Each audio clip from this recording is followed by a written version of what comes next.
On 6.2, you have a few different types of questions. This first type will say graph with intercepts. So that's how we're going to do this first one.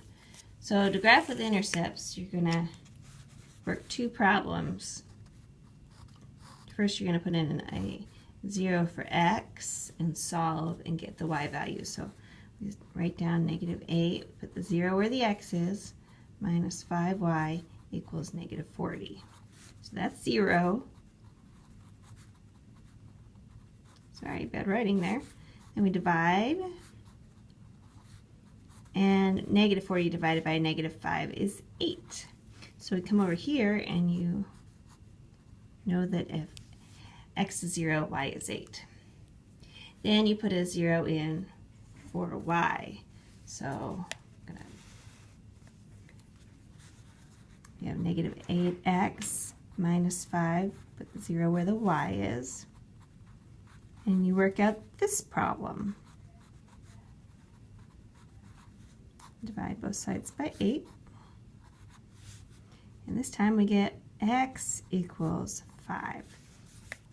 So come over here, and x is 5. So if you were to plot it, you'd have 0, 8, so that's up 8. So that would be your y-intercept. And 5, 0, you'd go over 5. And that would be your x-intercept, because that's the x-axis. And if you got 0, 0, and then 0, 0 again, and you needed another point, just pick something. Doesn't matter what you pick. Maybe plug in 1 and see what you get for the y. Plug in 2 for x or 3 for x. It does not matter what number you pick. These just say graph, and so on these, if you pick multiples of 7, you won't get fractions in your answer. So I'm just going to say draw yourself a little table and pick multiples of 7 or 0. You could do -7 or 14, 21, anything. I like 0. 0 is easy, so I'm going to substitute 0 in for x and see what I get. 0 minus 1 equals -1.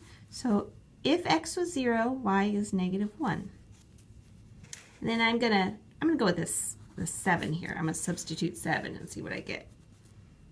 So again, I write down the problem. Y equals 5/7. Instead of the x, I'm going to put 7. My 7's cancel out, so I get y equals 5 minus 1, which is 4. And here I have two ordered pairs I could plot. I could plot 7, 4, so I go over 7 and up 4. And I go over 0 and down 1. And this is just a sketch. It's not exact. But it doesn't matter what numbers you pick. And I'm trying to do these quickly so I don't run out of time on my video. So recap, with the intercepts up there at the top, it says graph with intercepts, that you have to put the zeros in. If it just says graph, just pick whatever numbers you want for x. But if you pick whatever's in the denominator, a multiple of that, it'll work out nicely with whole numbers. This last one, most people have a good feeling on this. They want to start off by dividing by 2, which is good. And you get x equals 1. So back to that little table I was drawing. X has to be 1. Y can be whatever you want. I like 3. X has to equal 1. Pick whatever you want for y. How about 5? X has to equal 1. What's your favorite number? Maybe -1? So when you graph this, you get, I'll actually label this.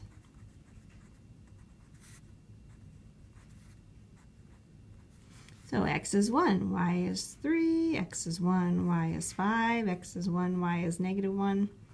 So you get a vertical line for the x equals equations.